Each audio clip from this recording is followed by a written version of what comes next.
Hello and welcome to the Failsafe podcast, where we're deadly serious about tabletop gaming. Really serious. Which isn't true, is it? No. We've already broken the covenant of trust with our audience. We're just going to chat about tabletop gaming. My name's Chris, and I'm joined by Grant. Hello. And Martin. Hiya. And we're going to go through just a torrent of amazing stuff. We're going to start with what's on the horizon. It's a new segment. We're going to call it that. I love it. Yeah, it's great. Horizons games. It's easy, isn't it? It's easy, and people know what to expect from that. I'm going to start with Martin. So I was distracted by a fly that's dying. Yeah, we've got a dying fly. Yeah. A dying fly. So this is. It's our first mega fan. It is our first fan. It's our audience. We're performing to the fly. Yeah. Which is good. It's good for confidence. It's not a very judgmental audience. It's not very judgmental. I think It's not very just active. die. yeah. We killed it. Yeah. If we can get a picture of the fly and put it. Oh no, he's just hanging there now. he's He's just mobile, hanging there now. But Yeah. we'll try and put a picture up of the fly. He won't be joining us next time. Worst mascot Yeah. ever. Yeah. Oh, that's fantastic. That's going on a t-shirt. The dead fly. Yeah, the dead. It's going to be our logo. Yeah, that's our logo. It's perfect. It's perfect. If we cover it in sort of matte varnish, we can probably use it as a gaming piece. This is Character. very macabre. It's already gone very macabre. macabre. Fantastic.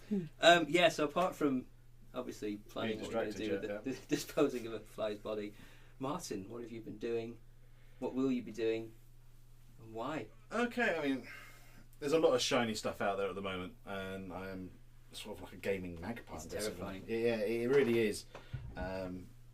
Skirmish gaming at the moment is just, there's a plethora of choices. Yeah. It's crazy.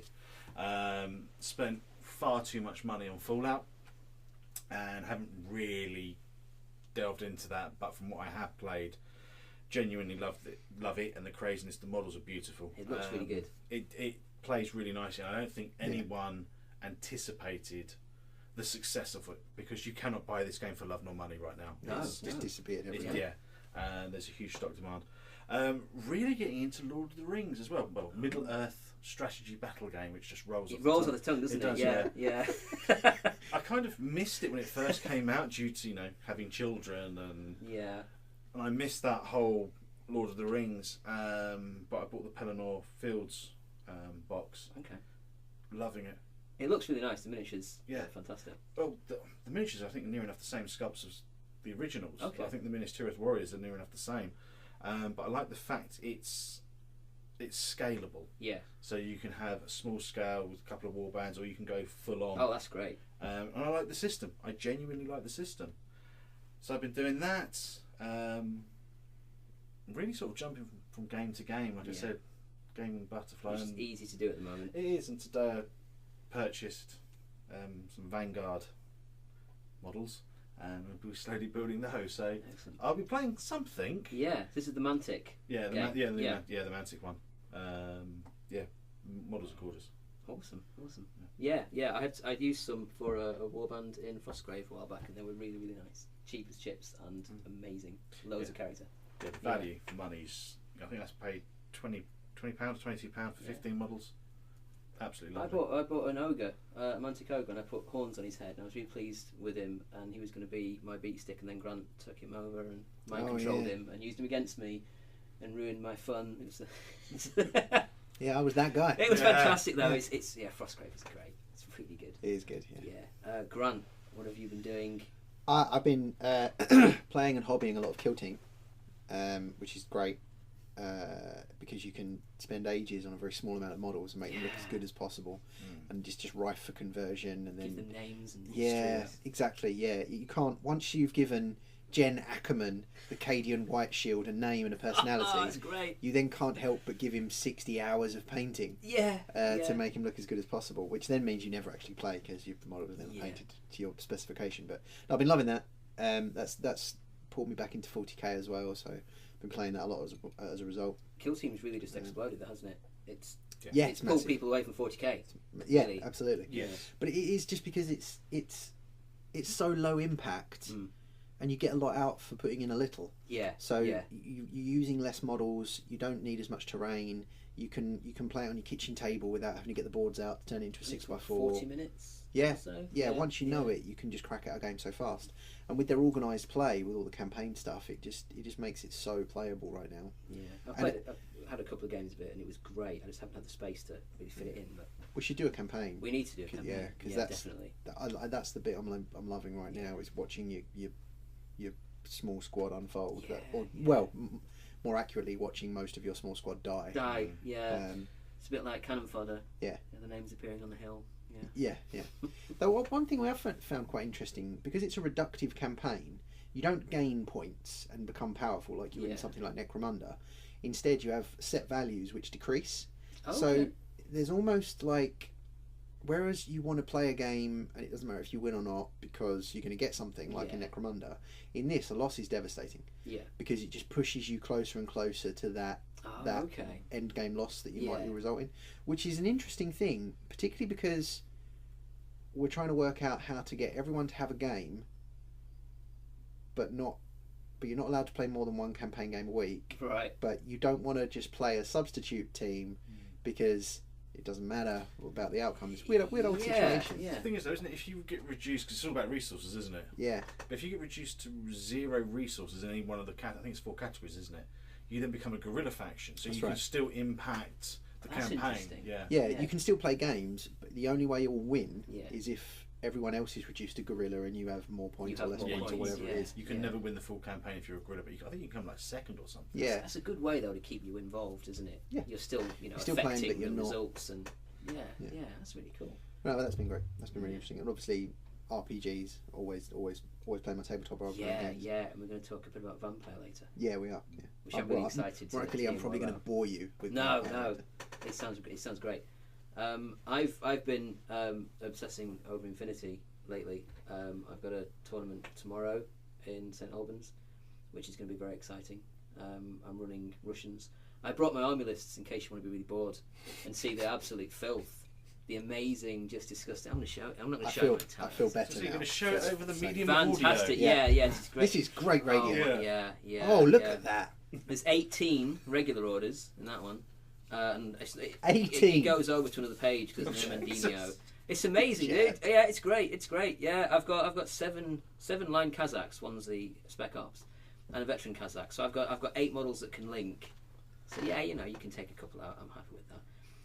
I've got 4, 5, 7, 8, 9, 12 car markers. 12 car markers. Yeah. 4 of those are mine because I'm taking 4 tractor mules. I'm taking 4 because you could do that because they've got tractor mules. And then they've got the Russian tractor mules called the Courier. It's great. Yeah. And the other list is just slightly different. It's got the names, kind of the name. Frontovik. I have to say it. Apologies to our Russian listeners. I love it. I made, when we talk about Infinity releases later, I may do some Russian accents, but I don't. I want people to know it's out of love, and it is out of love actually because I got into tanks and I was painting Russians, lots of T-34s. And so when I started getting the Kazakh stuff, I was painting that in the same colours. And I started putting World War II slogans from Russian tanks on the guns. And I wanted to name my big Ratnik after the character Zoya the Destroyer in Glow, which is the best show on Netflix. Amazing. And I went on Facebook and I asked the Russian players, how would you write this? And they were great. They came back and they said, this is how you do it. So I've got a lot of love for the Russian gaming community. So you have absolutely got inappropriate Russian swear words painted on your tattoo. I have, absolutely. Absolutely, yeah. It's like those awful tattoos. Don't tell the English guy this. Yeah. He has put picture up of it. It says on the side, the person who painted this is a dick.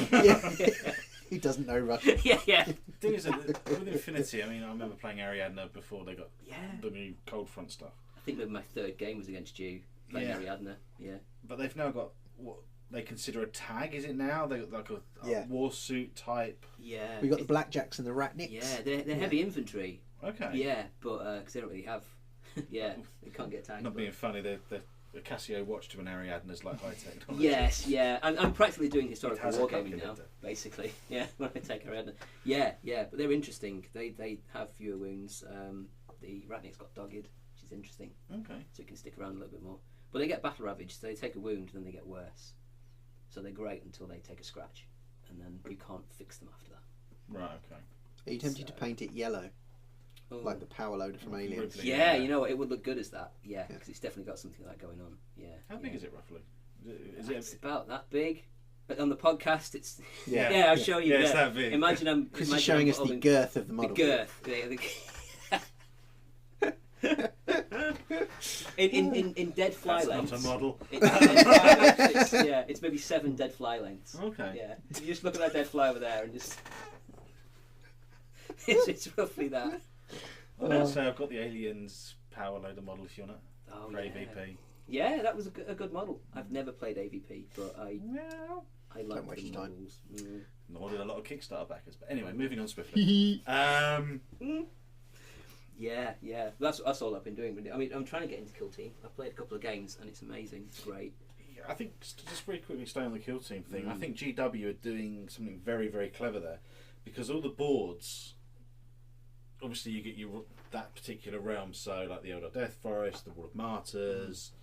I can't remember the other two. Sector Imperialis, the mechanical one, and the munitions one. Yeah. But if you flip them over and actually put them all together, whilst it doesn't make a 6x4, they all link, so you can then have. Oh, that's really cool. A larger scale battle. Yeah. It's all contiguous art. Yeah, it's great. And the one thing is, I think the average price that you can buy it online is probably about £30 for one of the boxes.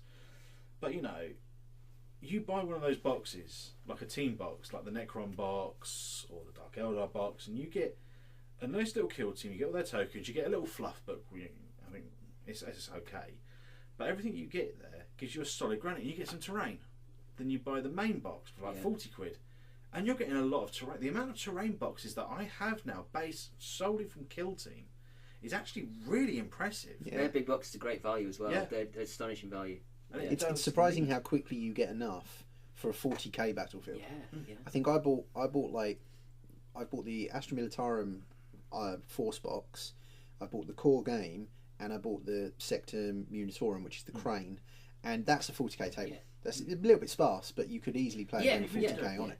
I mean, I ended up with 2 boxes of the Wall of Martyrs, and I'm sitting there going, okay, and I bought the Necron box.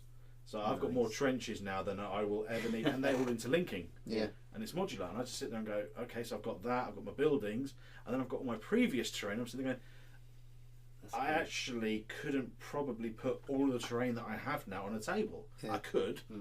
You'd never be able to move anything across the field, but it's that cities of death. But it's that ease of access into a larger world and a larger game. Yeah. It sort of toys you and going, look, here's some sample minis that are the pre-coloured plastics now, which seems to be the way that they're going. Yeah. So you can differentiate straight away on the table. Like, okay, it's not all the same grey. It's a great idea, though. It's a really smart idea. It's a clever way of selling a lot of product, and I think the other thing with Kill Team is people are starting a lot of armies that they never thought they would. Well, do. You can start an army really easily. Yeah. And the easy build stuff, it looks great. Yeah.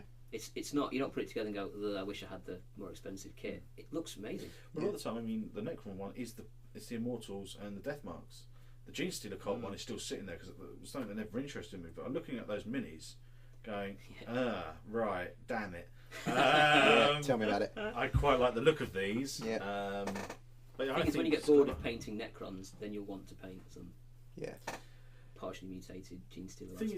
Painting Necrons is going to be a joy because pink. I cheated because I bought some gunmetal spray from my army painter today. So it's like spray, wash, dry brush. Yeah, there we go.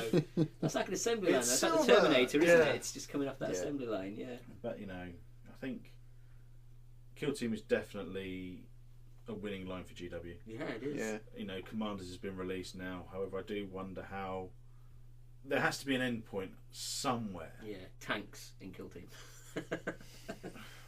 I think it's just that you can see it's like you say, it's very much a kind of warm up game for 40k, and you can see the you buy the troop box, which is the first Kill Team, and you might want to get another one of the kind of troop boxes. If you're Tower, you're going to get a Fire Warriors box in the core box, then you're probably going to want to buy some Pathfinders, you're probably going to want to buy a Stealth Suit, and then you're going to get your Fireblade as your commander, and do you know what? You've got a patrol battalion. Yeah. And then it's not that big of a step to buy some battle suits, maybe a Riptide, and then before you know it, you've got 2,000 points. The perfect thing is, you've got a board to play that skirmish on already. And you haven't gone because that's the thing that put me off 40k for a long time, is that in order to get into it, I needed at the least to put about £200 to £300 down. Yeah, you couldn't dip your toe in and Yeah, try it. You to couldn't get some slowly games. drawn in. Whereas Kill Team's like, yeah, I've got 30 quid. I've got 30 quid for a box, and if I enjoy it, I'll buy the core set for 60, 70 quid. And doing that £30 to £40 every month or every couple of weeks or whatever your budget allows is far easier than going, right, I either need to save to buy myself £300 of tanks and guys, or I'm not going to do it. Yeah. So it's a clever strategy, I think. Really, really good from a business standpoint. I think you've also hit something just popped into my head. It's also like a perception, like you said, you spend 30 quid on a box. They're big, chunky boxes. Yeah, that's right. So you're walking away with that perception. I've just spent 30 quid. I've got this big old box in my hands. Whereas if you went and bought like Intercessors, you know, it's 30 quid, I think, for 10. Yeah. It's a teeny tiny box. That's right, yeah. And you're just like, oh, God, she finds out I spent 30 quid on this. Yeah, on a tiny in addition box. to everything else that I bought this month, I'm dead. They're big but boxes those are big, astonishing chunky value. boxes, so you really feel like you're walking away with... Yeah. We were walking away with good value for It's money. that perceived value, isn't Yeah. it? Like, I've got a bigger box of bigger things, so this was a better choice of my money. Toys, terrain, you're laughing. It's amazing, yeah. And they have this new universal stratagem now for 40k 8th, don't they, where you spend 2 command points and you count as being in cover. Your whole army counts as being in cover, so you don't necessarily need a lot of terrain for your deployment zones anymore. Yeah. So if you've got minimal terrain, it's fine. It's built into the rules now. You can dive for cover on the ground. I think that's to stop that. It's the alpha striking. It's the alpha striking. It's a great idea. I think that... Because I bet you a lot of players going second will choose not to use it. They might say, no, it's fine, go ahead and open fire. I want my command points for something else. Yeah. But at least you've got the choice. Yeah, you'll make a decision. I think GW are starting to realise that they potentially sometimes attracted a certain type of play style. That instant alpha strike, and that's why I think we've got changes to the rules that are coming out in Chapter Approved this year. You know, about the deep striking, about that cover rule. They've really tried to make the game last. Yeah, so it's not a case of you turn up with your new toys as a new player and go, right, here we go. And then all of a sudden you've got drop pods falling out the sky, you've got things deep striking, and you go... If you think, how upset would you be, like, if you went to watch a game of football and the first team, one of the teams scored 4 goals, and then they went 20 minutes in, 4-0 down, that's the end of the game, we'll go home. You don't want a game that just ends like that. You want a game that goes the distance. And they want a game that looks great on the tabletop with lots of spectacle, and they want people to walk past and go, wow, what's that? And if your game is over straight away because you've used an alpha strike and you've just wiped your opponent out, no one sees that. No one walks past and goes, wow, look at that crater, you know. And it was never a competition game. No, this is what blows me away. Like everyone always moans about tournament this and tournament that. It's like, well, it was never designed for that. Never that. No. You know, that's why we've got Warhammer Underworlds and things like that, because those rules are more finely crafted and it's designed for an event-based game. But their ethos was never about that, was it? It was about telling a story on the tabletop. And it's like, if you're playing Space Marines and you lose, that's great. You've had this valiant effort by these Space Marines against this enemy horde. Yeah. You're supposed to die because that's what happens in a lot of war films. Yeah, it was originally supposed to be mass battles for D&D. Yeah. So it's like, you know, that's all it was. It was a way of telling those stories. Absolutely, and that's why the lore was always so important, wasn't it? Yeah. The depth of the lore that they've got now. Yeah. But I think, I don't know whether I'm jumping ahead or not, because I know Martin's going to talk about Speed Freaks.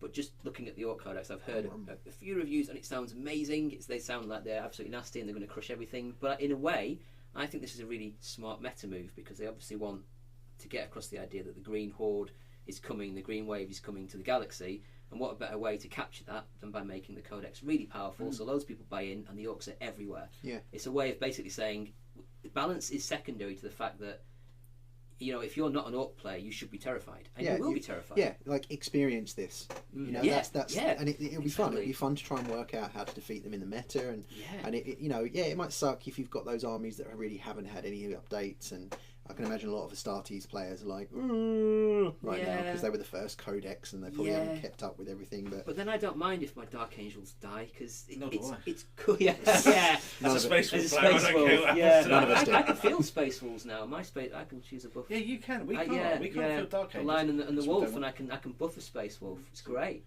Yes, you know, you got to have a bit of loyalist in you. Exactly. Yeah. At some point. First Legion all the way.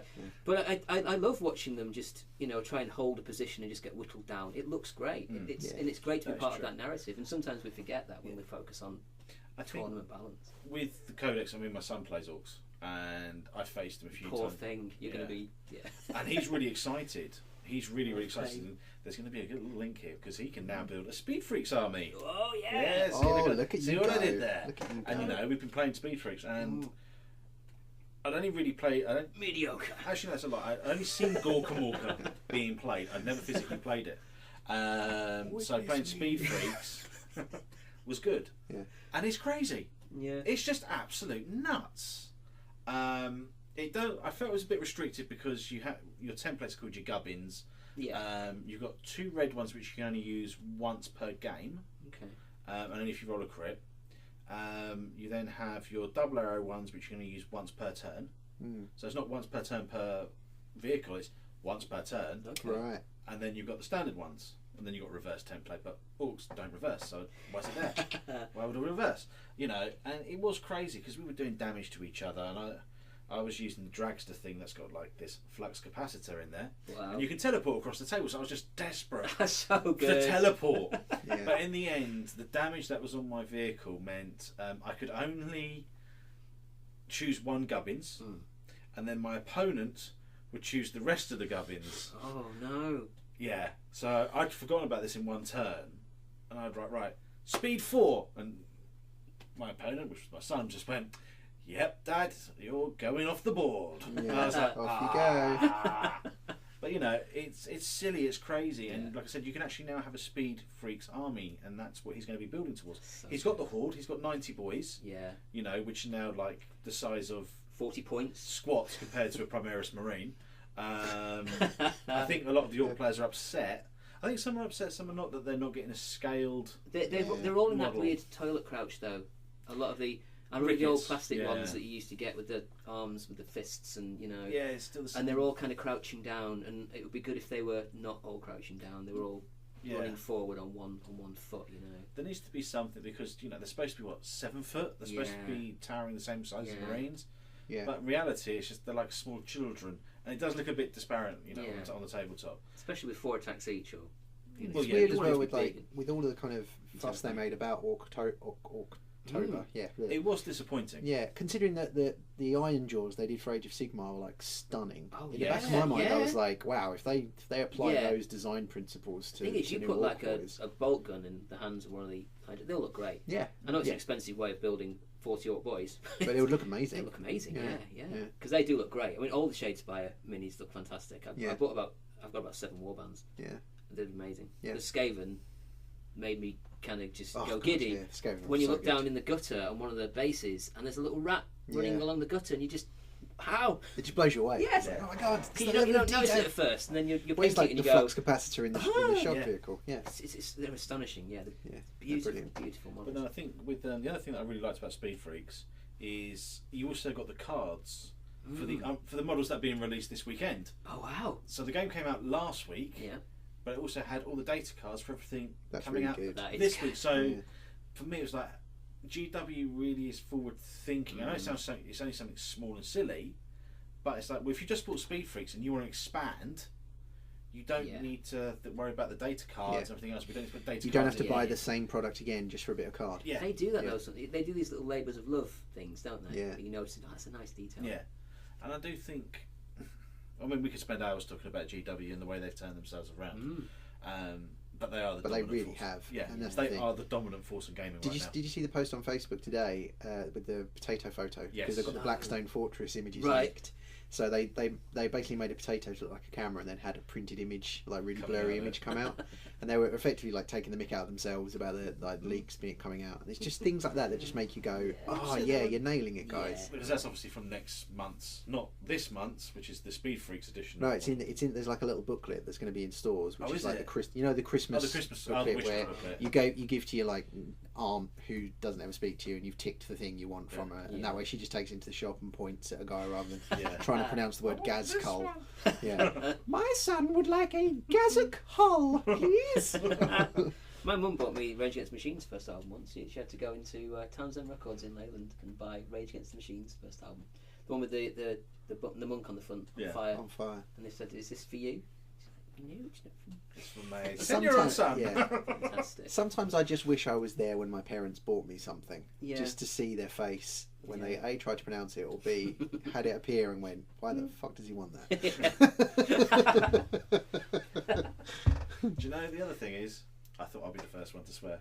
Oh, damn it! Yeah, Just realised. See, Sorry, I swear like a sailor. Oh well. Yeah. See, I loved Gorkamorka.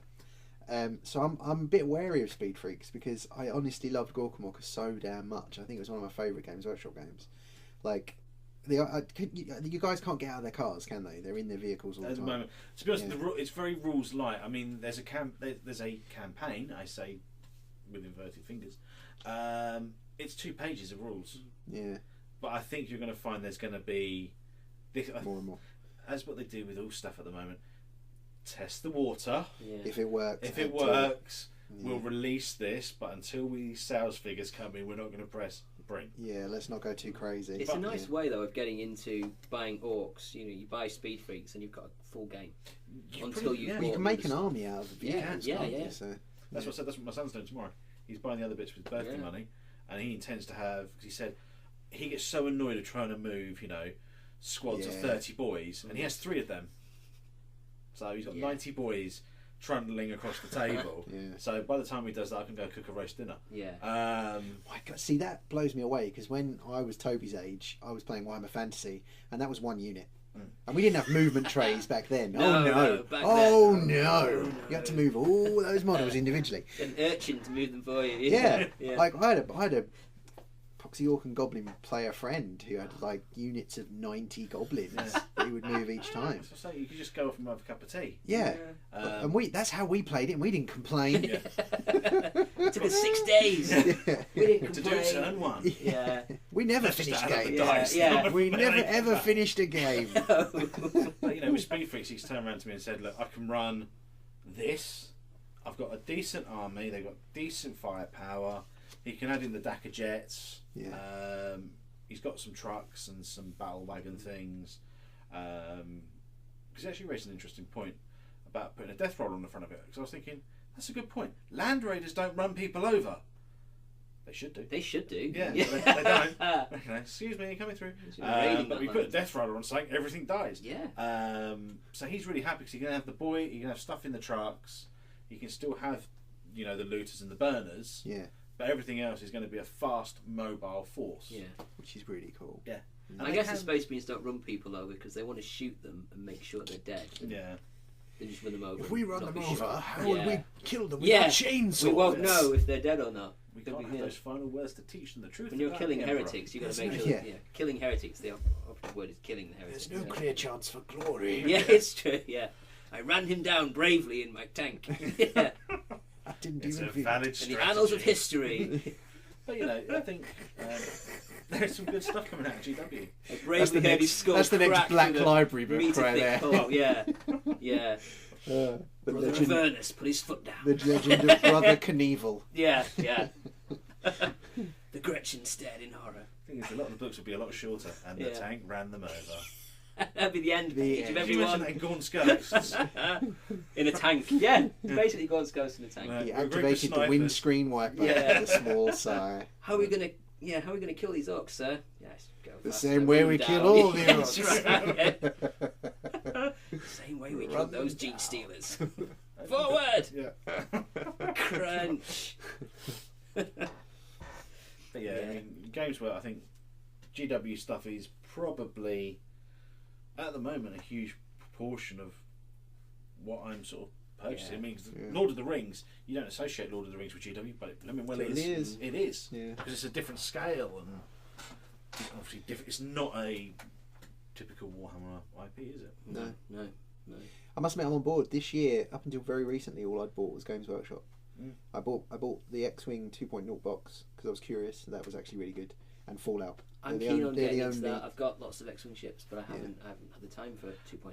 But I'm excited by it. It's worth playing a game of it because it's very different. It's nice to get back to piloting ships as opposed to playing a card game. Yeah, which is what that's the thing that drove me away from version 1, so to speak. There were builds that would just win. that you wouldn't be able to beat. There still are, but it's early days, so there aren't that many. And Luke plus supernatural reflexes is pixie broken already. Really? Yeah. And I guess they can just tweak the points values though, can't they? Yeah, it's all done by app, isn't it? Yeah, exactly. So now they can go, that's OP, we'll just make it cost more, because when we say something's overpowered, what we really mean is it's undercosted. My concern with the way X-Wing was going was, yes, they had a lot of the ships in there, great. And I think they started to fall into that Armada trap. There's only so many ships. Yeah. And then they started going through the expanded universe, Star Wars Galaxies, and some ships that had never even appeared before. Can they do the prequels? They're doing them now. They're doing them now, are they? Oh, fantastic! Yeah. Well, they're doing it for Legion. It's going to be the Clone Wars for Legion. Yeah. Oh wow! Yeah, unfortunately, I bought Legion. Yeah. I then sold Legion. Okay, I played Legion at Salute, and it was great. It was more fun than I thought it would be. I thought it'd be weird with the cards and everything. It's a fun little game, but then you play it against 40k. Yeah, that's if you want a large scale game. 8th edition's amazing though. It is really good. That's what got me back into 40k. It does make me wonder with Legion, like, was it poor timing or is it that the game's not good enough? Because 8th edition is so good that maybe Legion just came out at the wrong time. Yeah. I think it's but then at the same time, I mean, if you're gonna the thing is, if you're gonna release a sci-fi skirmish game, you definitely need more than 2 factions, and you definitely need more than a handful of squads for each faction. Yeah. Otherwise, you're just not going to get the traction that 40k has. I think also their release schedule was very bizarre for Legion, because core box and you had all that initial wave, and then it's all now it's churning through now. But the thing that annoyed me the most was, okay, you've gone for a Hoth type theme, you've got Bespin loot and everything else. And it was just all over the shop, because you then had Endor, you then had Hoth releases for the Imperials, Fleet Troopers, and for me there was just nothing gelling stuff together. No, to a certain degree it doesn't feel like there's an overarching unity beyond getting out those cool models that people want. And that's the other thing, like, I don't feel like there's much of a fanfare. Like, I only just realised recently that Boba Fett is out, and so are the commanders. Yeah. Because and I keep my ear to the ground with these kind of things, and I was like, oh, they're out. Oh, okay. The one thing that I loved about it, the Boba Fett model is beautiful. It genuinely is beautiful. But the thing that really got my back up with Legion was I had IA up until recently. I had every single IA release, and you're now seeing what they're releasing, and I know they're doing like a support stroke commanders thing. One of them's bloody Gideon from Imperial Assault. I'm just like, oh my god, it's so meta. Yeah. I mean, we know FFG recycles a lot of their artwork between different things, but they're now taking their casts, their own IP, and just cycling them through. And the thing is, because of the scale difference, you can't just go, well, I actually own a lot of Imperial Assault, so I should be able to. Yeah. There's no reason technically why you couldn't, but the scale's out. Yeah. And I just had a thought. And they haven't got the little widget underneath the base, have they, to fit the strange measuring thing in? Which, I'd rather use a ruler personally. But I think that was the thing that seemed strange to me, was that it felt like a tabletop game made by people who hadn't really spent much time playing tabletop games. It's very unusual, and I'm cool with that, because I like unusual games. It seems like a scaled up board game. Yeah, it does. It does. I also think it's a gut reaction to something. Obviously, they're seeing the success of tabletop games. Yeah. They own the Star Wars license. Yeah. Star Wars license, tabletop gaming. Yeah. We're onto a winner here. Well, it's all anyone was saying for years, though, wasn't it? Like, I'll turn it into a battle game, etc., etc. Yeah. It just seemed a bit weird to me. But wouldn't it would have been perfectly plausible to just bring out, or viable, just to bring out a rule book for using Imperial Assault models in a tabletop warfare game. I think tinfoil hat. Yeah. Put the tinfoil hats on. If you think that Asmodee acquired FFG recently, and you wonder how long licensing agreements last, particularly with Lucasfilm, particularly with how it changed from Lucasfilm to Disney, you do wonder if maybe their license was coming up, and maybe they were like rushing stuff out just to get everything out on the license before they got rid of it. Because then it was like weird, like in the last few months they got rid of Netrunner, and there was something else as well that they've just completely stopped supporting. So it does feel like that maybe there was a big changeover. And again, it wouldn't surprise me to be like, well, okay, let's rush Legion out, make what we can off of it, just in case we don't get the license, because that's a big deal. And then the other side of it is like, FFG is massive, and I do wonder if they're killing their own sales with their own releases. I think bringing out Legion and then months later bringing out X-Wing 2.0. Yeah. But that's with GW, with 40k 8th edition gets played less now because of Kill Team. But the difference there is though that you, as you said, you play Kill Team and you can get into 8th edition. Yeah. You can't go from X-Wing 2.0 to Legion. Yeah, they don't seamlessly link. The other thing is, you're buying the models that you buy for Kill Team, like you said. Exactly, yeah. Transposed, you're using 40k. Whereas they've gone, no, we're doing different models. Completely different rules system. The fact that Imperial Assault and Legion was so visibly different in scale that you really can't use the two. Yeah. That's a bit suspect as far as I'm concerned. I just, FFG, yes, they have a certain model, they have a certain style of doing things, and it's like, I don't know what to say. It kind of becomes a bit like Pokemon. Like I think that's what that X-Pawn. Did you say X-Pawn? I did. X-Pawn. That should have been the podcast name. It was X-Wing Pawn. Just going to register that site. Yes. It's taken. Oh, damn it. But it's. You said tinfoil hat. It just doesn't feel right. Yeah. There's something that doesn't. It doesn't feel like a good business decision. No. It feels like they're either forced into doing it, or someone doesn't know what they're doing. But FFG's always been really on the ball, so they have been. I can't see it as being a bad business decision. It feels like it's like okay, we better get this done. Thing is, you got to think they were a solid company before X-Wing. Yeah. X-Wing got released, and it became a beast. Yeah. There's no denying it. It became a beast. There was more demand than they could actually print stock of. Yeah. That then obviously increases revenue. Companies then get used to said revenue coming in. Yep. Because I don't know, are they floated? Have they got a share price? They probably have. But then quick Google it, Grant. Googling it. But and then it all becomes about the revenue stream rather than what games want. I mean, they've got Legend of the Five Rings out again. Yeah. It was all 40k stuff they stopped. It was all the Games Workshop stuff. They had Conquest. Yeah, because that happened around the same time, didn't it? Yeah. And yes, they were a publicly owned company. Yeah. Oh no, they're not. But then they've got to keep their face up there as well, haven't they? They've got to compete. Yeah. But then I'm now thinking, is it a case of we just want to make the money rather than the games? Yeah. I mean, that's the same with any business. Let's be brutally honest. It's all about making revenue, making sure you've got enough net profit. But it's also about leaving a footprint, isn't it? Because obviously Games Workshop leaves a footprint in tabletop gaming culture. It's huge, and I imagine all companies want to do that. And it's like, what are you leaving behind? Yes. And X-Wing, of course, is that's people are going to remember X-Wing for decades. Yeah. It's just. I mean, I think if with Armada just drops off the face of the earth, that's not going to have an impact. If they lost X-Wing, massive. That's huge. Yeah. Absolutely huge. That's going to be one of their core lines, definitely. Yeah, I think that's their moneymaker. That is their moneymaker. Yeah. And the card. Okay, Arkham Horror's pretty cool. Yeah. Well, to be fair, they'll have other lines that are equally as big. But if you've got three massive lines that take up 60% of your sales, and one drops, that's a big deal. Yeah. And I think like you're saying earlier, that kind of inflation of sale is tricky in this industry because a game has a shelf life. And that's no pun intended. Yeah. It has a shelf life. It has a life until people get bored of it and move on to the next thing. And some games that's a week, and some games that's 3 or 4 years, but it's never permanent ever. That's why we get so many editions. And so any company that goes, wow, this is selling really well, let's buy more staff. Let's recruit more staff and buy more warehouses. Yeah. You're heading for a fall to a certain degree. I think that's why companies like Simon, which I hate saying out loud. I can never quite work out how to say that. Export and Simon, we're on a roll. Export and Simon. That should be the title of the podcast. That's going on the mug. They've made a good decision. They've made a good business about releasing single products and not supporting lines. Yeah. Song of Ice and Fire is quite unique because that's a war game that looks like they're doing continual releases for over a long period of time. Usually, it's like, here's a big board game.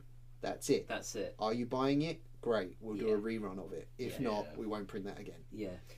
Actually, that's a great example. So it was Battle of Pelennor Fields. Yeah. GW did not expect that game to sell as well as that. I mean, they're re-releasing old lines. Yeah. They're getting those things, getting all the casts redone. Oh wow. Yeah, because they didn't expect. They thought it'd be, we'll put it out there, make a bit more money. Yeah. All is well in the world. Yeah. I don't think they realised they put it out there. Everyone went, we'll have that. Purchase. And I think they're re-releasing some of the old models like Lurtz, Gandalf, and all the others that you can't actually get hold of anymore.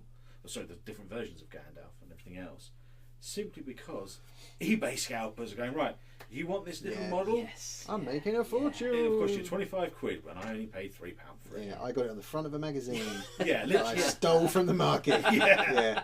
But you know, and they're doing that, and that's a great example of something just outstripping demand. Yeah. Yeah, it's an interesting situation. Yeah. I just wish Legion had just been a rule book, and these are the rules how to play it. Yeah. You just use a tape measure and you just roll dice, and there are no cards or anything like that. I just think if they'd have stripped it back, I don't know, I'd have been excited by that. I'm not as excited as something that's card driven as well. So I want to focus on the miniatures. I don't necessarily want to have to handle a pack of cards as well. I used to love cards. I used to love cards because I felt they really added to a game. Yeah, Malifaux. I love that in Malifaux. Yeah, but I'm getting to the stage where I'm the same. I'm like, actually, the less clutter I've got on the table, the better now. Yeah. If I can just. I'm thinking of Fallout now. It's just like all the clutter. Well, but then again, there's always an exception to the rule, and Fallout is that exception to the rule. If it works well, yeah. But then the thing about Fallout is it's based on a game where you're doing that. You're collecting stuff. To have all that. So that a core mechanic of Fallout is the millions of cards because it has to be. Yeah. With man missile launcher. Yeah. In other notes, Fallout's amazing. I'm excited. Like I love the games. I love the sound of the laser gun. The bzzz. Yeah. It's fun. It's a fun game. We should do we was talking about doing a AI group game, so we should get him involved in that. Definitely. Yeah. Maybe videotape it or something. I've got videotape it. Sorry, everyone. I'm videotape. Shut up. Yeah. That's the oldest person in the room. Even I'm like, whoa! If we chisel onto the wall each turn. You too. You too. Hang on a minute. Let me just get cut myself. I'm so the youngest person in this room. You are? Are you youngest? Yeah, I think so. Yeah, I think he probably is. I was 37 this year. Fucking whippersnapper. Unbelievable. And he's videotape. What are we doing? Yeah. I'm just pass it on via an oral history. Interpretive the village dance. elders, yeah. 300 years ago. You're still drowning people in peat he moved his centuries. I remember the good old days when, you buy 10 cigarettes back in the heavenly days. Yeah. When a penny sweet was a penny. Leaded petrol. Leaded petrol. Leaded miniatures. Asbestos wallpaper. Leaded miniatures. I remember getting Games Workshop miniatures, 1988 or so. And your fingers will be silver after handling them. Yeah, they'd feel weird. It was wonderful. It was amazing. Yeah, I've got an Imperial Guardsman. He's got an M16. It is an M16. Yeah. It's gorgeous. Yeah. So I'm using him as an Infinity Mini, as a front of it. I painted him green. And I've written Born to Kill on his helmet. Amazing. Yeah. Adios on his gun. yeah, exactly. So it's great, yeah. Imperial Guardsman, the M16. But that was back when you got like squats with shuriken catapults and things like that. Yeah. Amazing. Eldar in power armor. Oh, some of the Female Space Marines. Yeah. I want one of those. I want one of those to turn up to tournaments and just to troll my opponents. The thing is, I think you're going to see them because they've done it now with the Stormcast. Yeah. I don't know. They have. They have. Yeah, you got female. Yeah, they have. So they're testing the water with that, I guess. Yeah. To see, because the thing is, if you're fighting a war against the Green Horde, the Green Tide, and it is the Green Tide, and it will be, you're going to want every single soldier you can get. To be honest with you, the Marine armour is big enough to go, oh look, underneath the helmet. Yeah, but also there's no reason why you can't mod it. The Emperor might be a bit of a hardliner, isn't he? He's a bit conservative. He likes things a certain way. But Gunnerman, he's not the same, is he? He's a bit more. He's like, no, we just need everybody. We need everybody. Maybe not Gunnerman because of the Codex, but yeah. Do you reckon there must be something. If you start jumping into some of the recent fluff, there's a lot of changes. Yeah. The Primarchs are now seeing things from the Black Library books, from the Heresy series, and obviously the Dark Imperium series.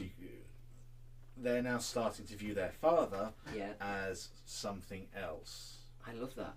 It's very ancient Greek, isn't it? It's there was a thing with Russ in Wolfsbane, where he discovered the truth, even though he found out the truth about the Emperor, stroke Daddy. He still did what he needed to do because he's loyal. And Gulliman as well, sort of, when he spoke to his dad, I'm just going to call him Dad now. It's just easier. Father! Dad! Yeah, Father! You should use his real name. Jeff. False Corpse Emperor. Oh wait, sorry. Well, Ignore I said that. But again, there's that whole thing. Is he a perpetual? You know, is he like Vulcan? Should he be killed? I'm really taking this now down the road. We don't want to go down. But, you know, should he be killed? Is that why Cypher went there and tried to get into the throne room to kill him? Yeah. Because then he'll be reborn. Oh, I see. Oh, I see. Do you know what? He's trapped in his muscular body. Because if no one's read any of the old books or the new books... I don't. Last Jedi's made me completely fail to believe that anyone has a plan. 40k lore to The Last Jedi. It's so similar. It's like corporate groups in charge of fluff. They don't have a plan. It just reacts to sale figures. The moment GW sales drop again, that's when we'll see the next Primarch. That's how it works. I reckon we're going to have the Primarch, but we'll have something on the Primarch, I think, in the next 3 months. They must be giddy, though. I mean, if you work at Games Workshop and you've got the prospect of releasing it, that must make you giddy. Yeah. It must make you think, we don't care if this sells or not. We want to put this out. Basically, what we need to do is find the little Chinese factory that they make it and just bribe some. Right, can we have some sprues? Just tell us what's coming, because we know it's been done a year in advance. Just show us the bits. You just go undercover. Yeah. Oh God. I just had the worst vision. Are you thinking of Martin in terrible, basically racist Chinese outfit? You'd be found out immediately. For the purposes of our listeners, Martin can't breathe because he's laughing about this so hard.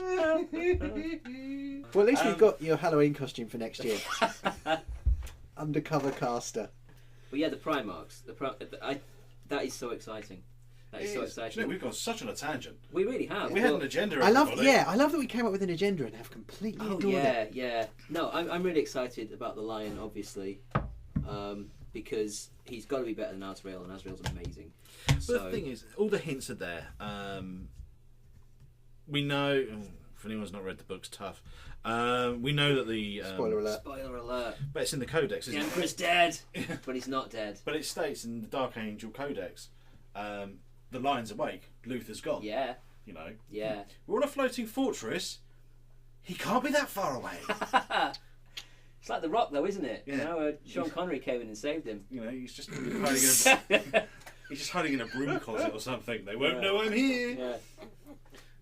Yeah, but you know, there's lots of. The others always worry about their best. Well, that's great. There's lots of things. Fantastic. Most of the Chaos ones are still knocking around in a form of demon. We know Fulgrim's alive, Angron's alive, and all of those. They're all coming eventually. You know, there's a scene with Mortarion. I can't remember. Some guy was chatting about it up at the Kill Team weekend. It was one of the guys who work in the Forge World store. He was talking about some scene when Mortarion's talking about he sees the past, the present, and the future all together and gets confused. He's like, I don't give a damn about what my brothers are doing, about the second siege of Terra. I know I live. Hey! And I was just like, when I heard him talk about it, I was like, what book's that from? He's like, it's a short story. I was like, what short story? And he's like, I'll catch you in your next round. I was like, no. He disappeared off the face of the earth. Because I didn't realise Mortarion had those abilities of seeing past, present, and future. But, you know, if there's hints there, the Primarchs have to come back, you know, from... Well, they brought one back, so they're going to bring the others back. Yeah, they brought the most useless one back. You know, Papa Smurf. But in all seriousness, Russ came back, the Lion comes back, Vulcan comes back, the Khan comes back. That is sales. Oh, yeah. Where are they coming back from? I'm buying the Lion. Because I don't know this much about the lore. Sorry? Audi. They've been shopping. It's been 10,000 years. Our closest Audi was light years away. They were really bad staff that weren't getting stuff through on the counter in time. The queue was terrible. Yeah. Self-service checkouts, nightmare. Well, Russ is in the warp, so time we know is weird in the warp. The Lions in the Rock. Yeah, they thought he was dead, didn't they? But he's not dead because the Dark Angels can't tell the truth to save their lives. No. The Khan. One of them's with the Dark Eldar, and one of them's somewhere in the world. I think one of them's Dark Eldar, one of them's in the Webway. They are still knocking about. Yeah, I mean, I don't know. This is sacrilege. I'm going to admit it, but I don't care about Primarchs. I find because you play the guard. I find the whole like heresy Space Marine side of it to just be really blur. Like, get rid of them, kill the Emperor, move on, get rid of them, purge the galaxy of these superhuman boring guys. I still think there's going to be a massive influx of new chaos stuff next year. I don't know, and I think the Black Fortress is going to be the start of it. That wouldn't surprise me. But the thing is, with like the Rogue Trader releases and things like that, it does make me think if maybe they're moving towards the more identifiable human edge. Yeah, because that's something that the grassroots level Imperium. Yeah, that's something that put me off 40k for years. I don't like Space Marines. I don't identify with them at all. And Guard's always been a bit too Russian military for me, to be honest. But things like the Rogue Trader and everything else. Shut up. But things like the Rogue Trader and everything else, that's a lot more interesting, and I think a lot more people.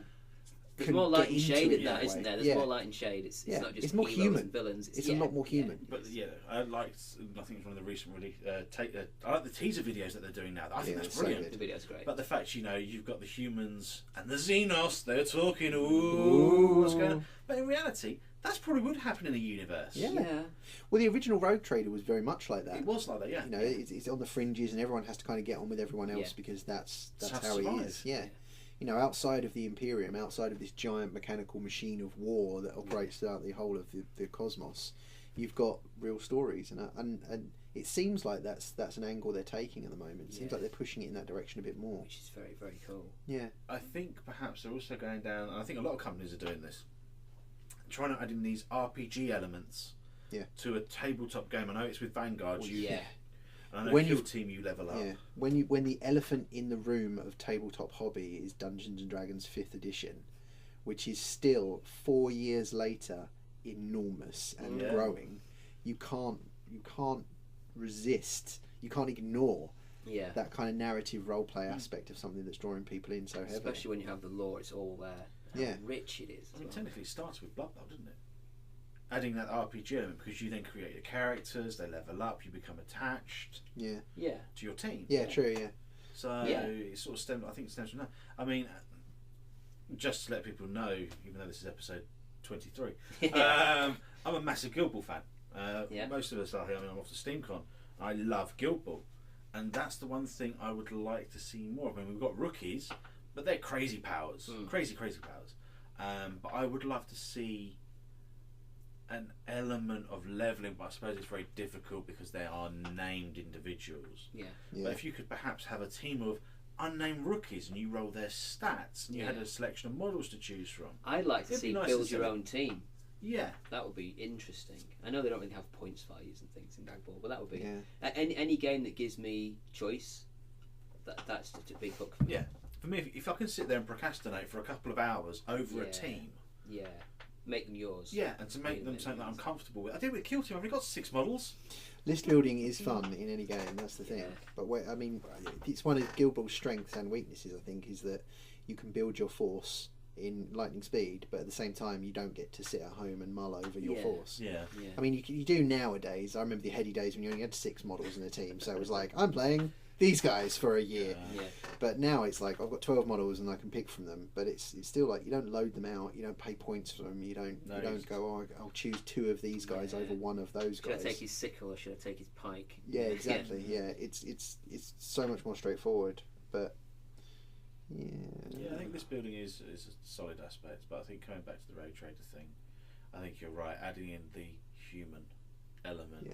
It's not all about these Space Marines, super-powered, superhuman. They touched on it in Rogue Trader. They're now expanding on it into the Black Fortress.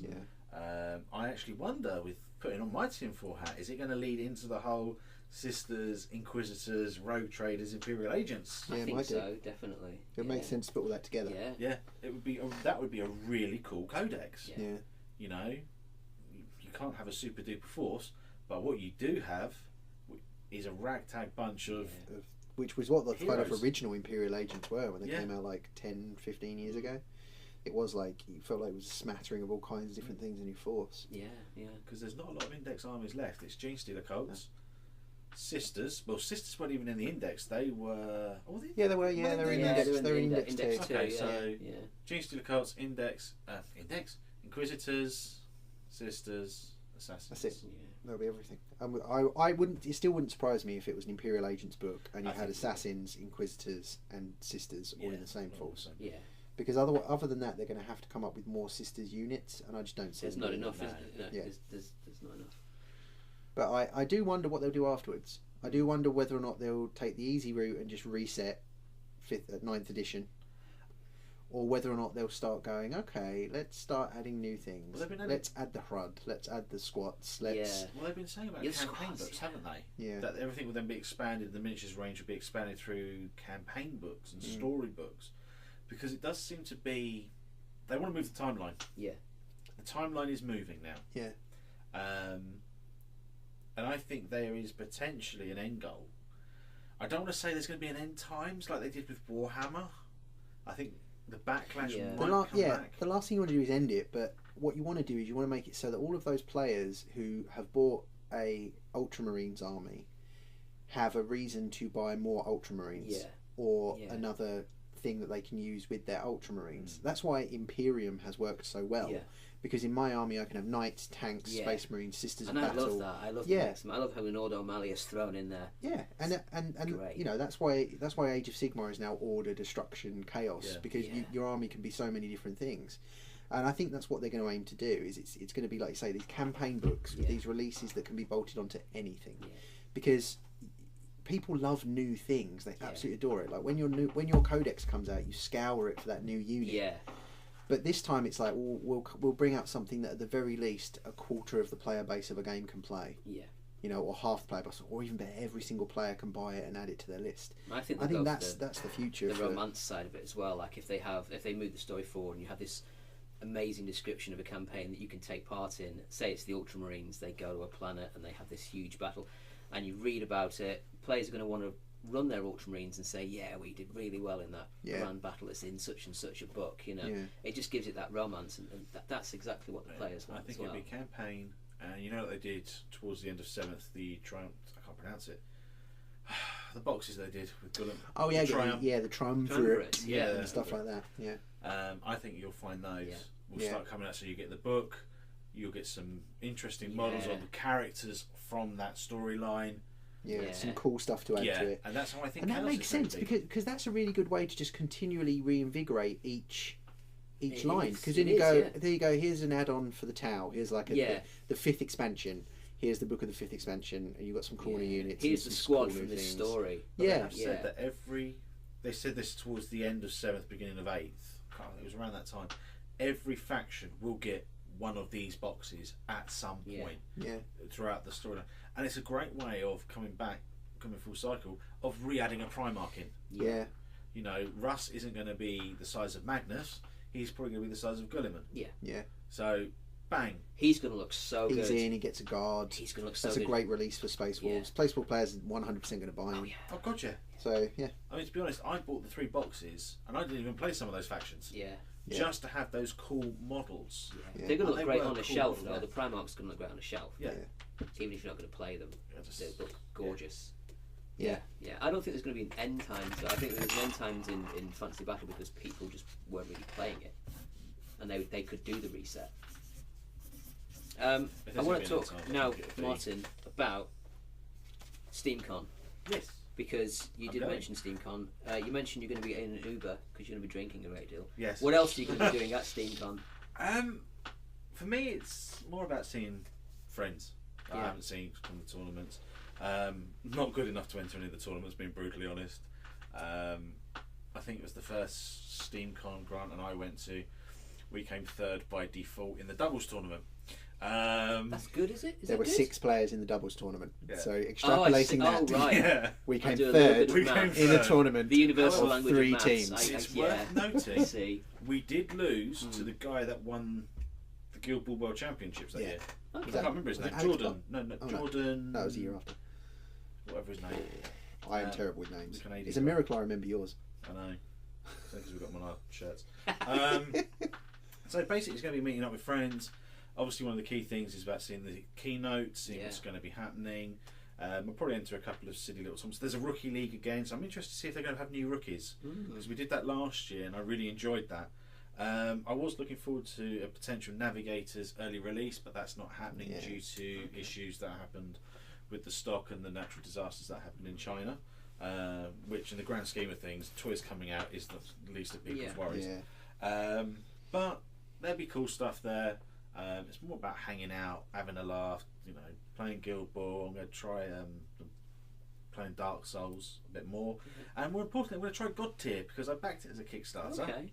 and I'd like to know where my money's going to go. Yeah. Being brutally honest, I'm interested in that because that's been through various phases. I think they've locked the rule book in now. Okay.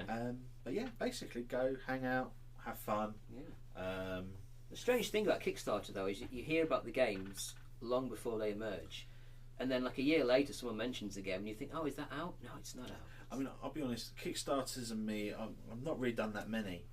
And there's a couple I've really regretted missing. Hellboy, I really regret missing out on Hellboy. So anyone from Mantic that's listening to this, any and I know a few of you are actually going to be at SteamCon because I know a couple of you, or one of you. You know, sort me out. But you know, the Kickstarters are great, and I think we were talking about a song of Fire and Ice earlier. Yeah.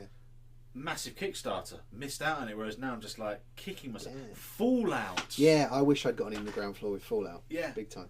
You know, hindsight is a wonderful thing. Yeah. But I wish I'd done the Rising Sun because you did the Kickstarter, didn't you, Grant? Yeah. And you got all the lovely counters. Yeah, I went for it. It's phenomenal. Yeah. It's so much better than the base game. Plebs, I guess, but it's astonishing. Yeah. It's gorgeous, though, isn't it? It's I think sometimes it's really worth doing it, but I think you've got to really look at the company. You've got to look at what they've done already. You've got to look at what they're actually trying to achieve. You know, because a lot of them you read it and it's like, wow, this is so much stuff. It's too good to be true. Yeah. And if it's like a company and it's their first Kickstarter, and if it's a company and they've got like a couple of bad Kickstarters under their belt, then sometimes you like, oh, maybe I won't. But then sometimes even with like, you know, there are some companies that are doing Kickstarters while they've still got other Kickstarters in development. That's fine as long as people are getting what they get. That's no problem.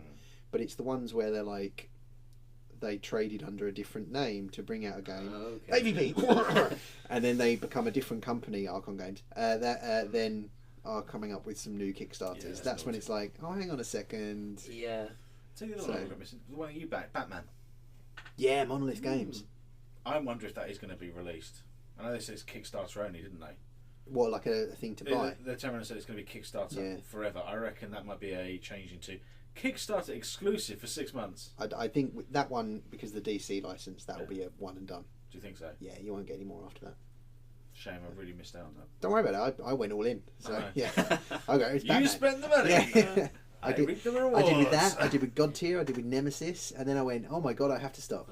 See, Nemesis, I put a pound pledge on, just so I could get to the pledge manager, and then for some reason all my emails were going to spam, so I missed the pledge manager. So I'm still getting all these emails going, Kickstarter up. I'm like, I could have had that. Again, I've got it, so we'll just play it when it turns up. Didn't you go for Kingdom Death as well? Did you do that on Kickstarter? Yeah, let's not mention. That's just let's not mention amazing. That. The amount of money I've spent on Kingdom Death is unreal. How's the mortgage going? Yeah. I didn't buy a house. You're now living in the Kingdom Death box. It's big enough. It's big enough, though, isn't it? It really is. Yeah. It's incredible. All right, sticking with Grant. Uh-oh. Vampire the Masquerade. Now I remember this from Dragon magazine when I was a kid. It was always a toss up between do I get Dragon magazine or do I get White Dwarf. Dragon magazine was radically different because of role playing games, and I remember Vampire the Masquerade being in that. It's an old IP. Yeah. But there's a new edition. Yeah, it like, you know, the original took the 90s by storm and kind of transformed how role playing games were. Role playing games were kind of historically only usually only your fantasy games and with some sci-fi thrown in, and Vampire came out and it was about being a monster, and it was about horror, and it was about kind of personal things, and it was cool, and it was gothic, and it was nihilist, and it was egoist, so it was like perfect 90s fodder.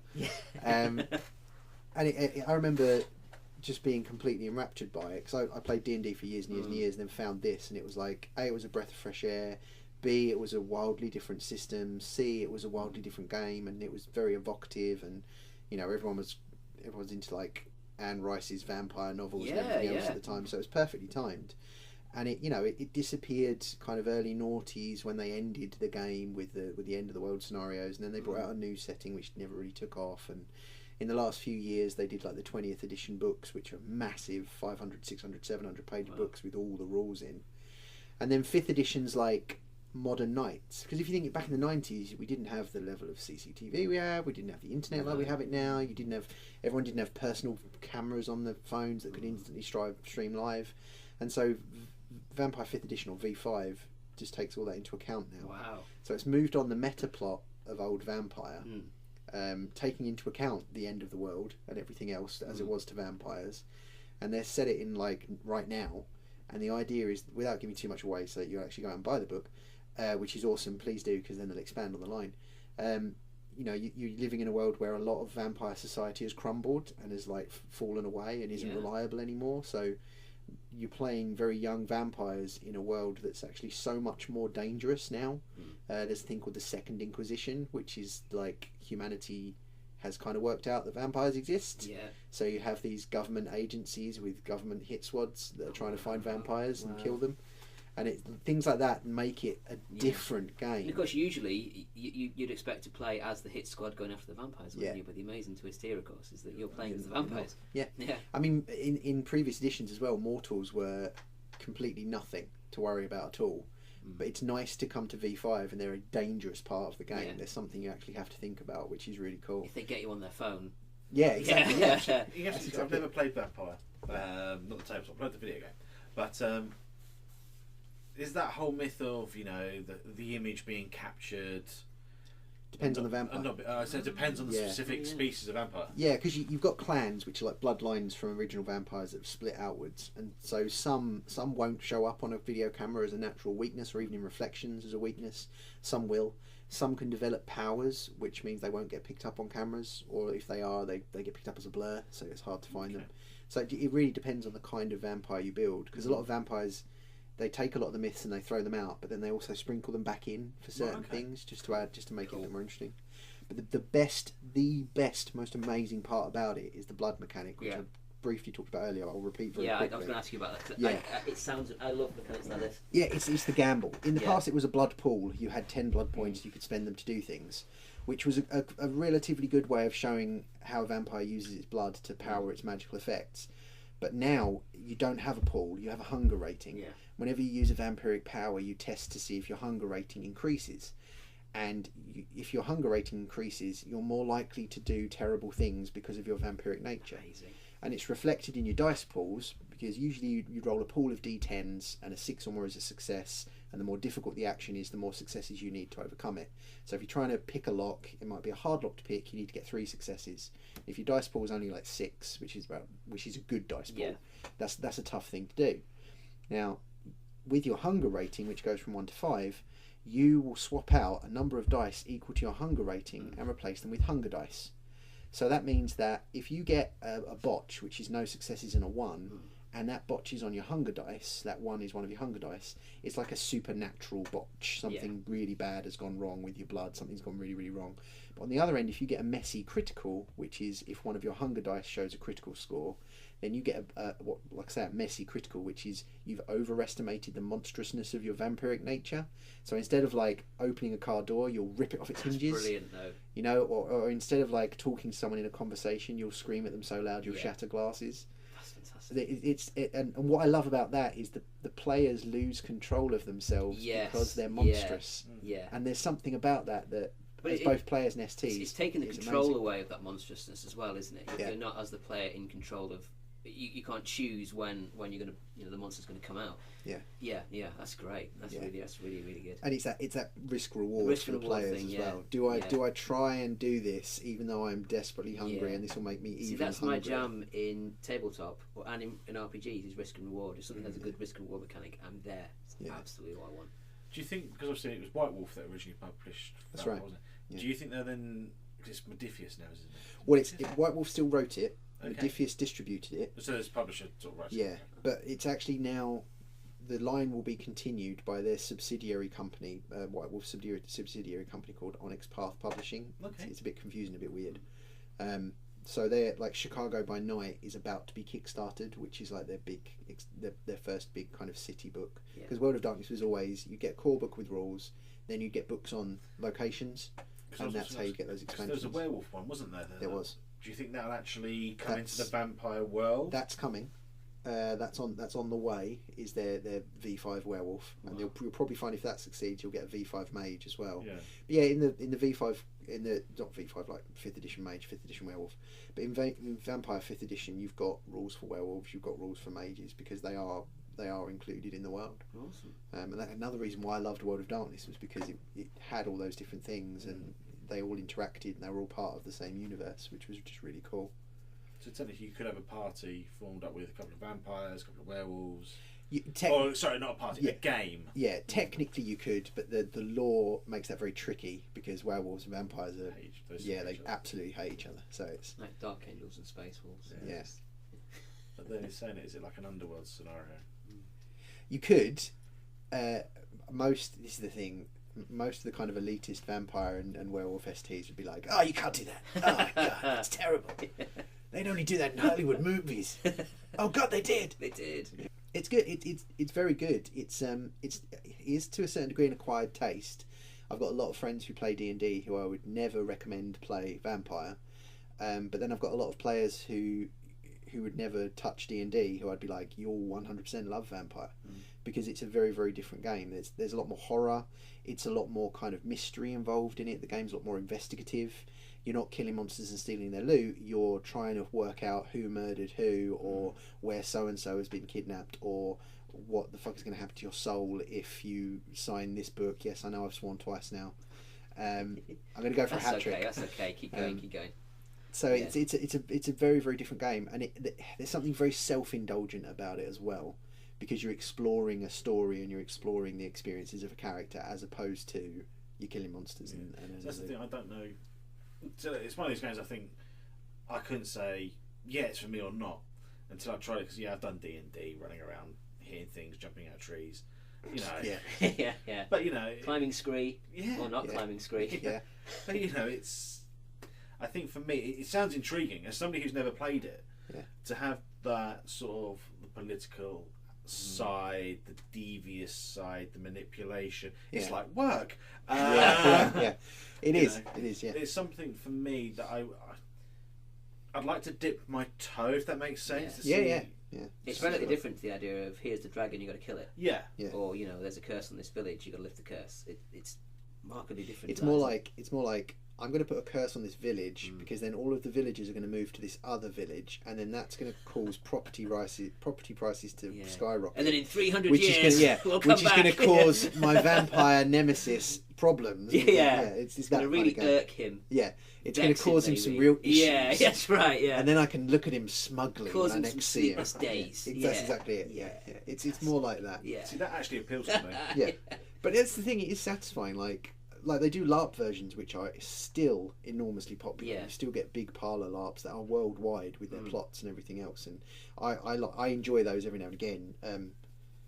They burn you out quite quickly because there's a lot of work involved. But in the last one I was at, I ended up causing riots happening throughout Dover to cause absolute nightmares for all the other vampires, and then took all the ones I liked into a safe place with me, and then when we all turned up to court the next time, everyone else was like low on blood and like absolutely frazzled and were kicked out of their home, and me and my clique wandered in going, "Hey, heard you had a spot of bother." And it was like I ended up walking around and not once did I own up to it happening, but made it very clear that I could make it happen again. Yes, if I choose to. Yeah, and that was a great game, because by the end of it they were like, "Do you want to be in charge?" And I was like, no.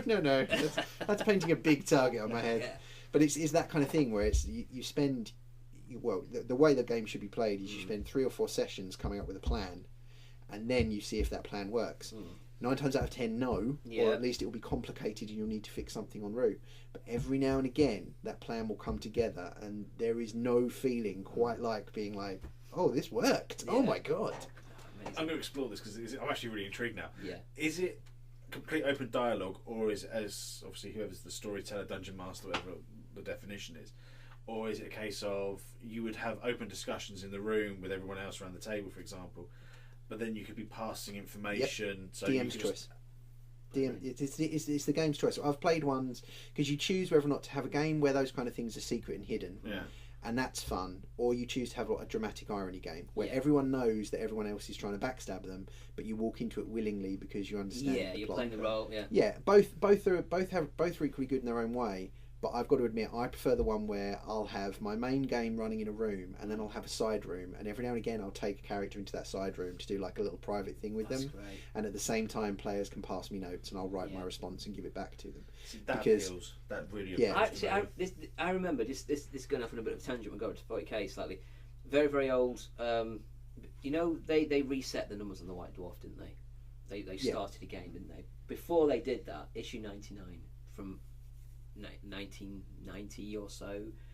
Had Tyrell Varden on the front of this Chaos Marine, but they had this game in there of a small Space Marine force against a small Orc force, and they gave you a guide of how to build out of boxes these two parts of a building, and each was like a section with several rooms and doorways, and you built these out of these cardboard boxes.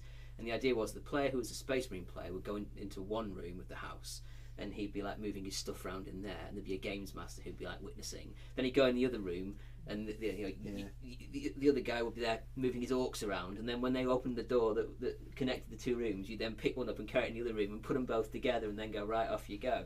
Which is incredible, but it's that idea. Those kind of things are great, though, isn't it? Like, and that's the thing. Like, I'm not practical at all. I mean, it's exactly. Yeah, but it's like, awesome. But it's the idea that you have agendas and they're running one way, and someone else has an agenda that's running a different way, and they might meet. Like, I'm running a game of Vampire right now, and two of our characters both tried to screw each other over at once, and they had an argument in character because where they tried to screw each other over, something really bad had happened and got them both into so much trouble. And there was that escalating situation of, oh my god, this really bad thing has happened. Oh my god, this bad thing has happened. Oh my god, you tried to screw me over. Yeah, but you tried to screw me over. Yeah, well, let's deal with that later because right now we've got to fix this situation. Yeah. And that's what I love about it. Because in Vampire, it's not about succeeding. It's about dealing with each forest fire as it occurs with what's going on in front of you. Without being caught on CCTV turning into a puff of smoke. That's exactly it, yeah.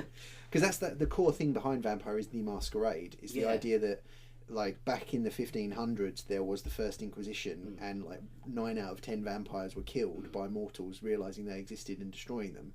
So vampires throughout the world united, not throughout the world, but most vampires united and agreed in putting into place the Masquerade, the most important rule of vampires, which was to hide and to never ever let humanity realise that you exist, because they'll kill you again.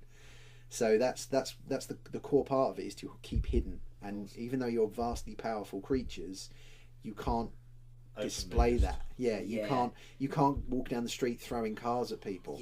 Because then you lose control. Maybe you just want to hail a cab, but then you you whistle so hard that people's eardrums you fumble and you reach for the cab and you end up throwing it across the street. I just had a crazy thought that I would love it if there was a Nightbreed role playing game. Maybe there was back in the day. Nightbreed. But I loved that. I love that film. I love the book. And a game of that would be fantastic.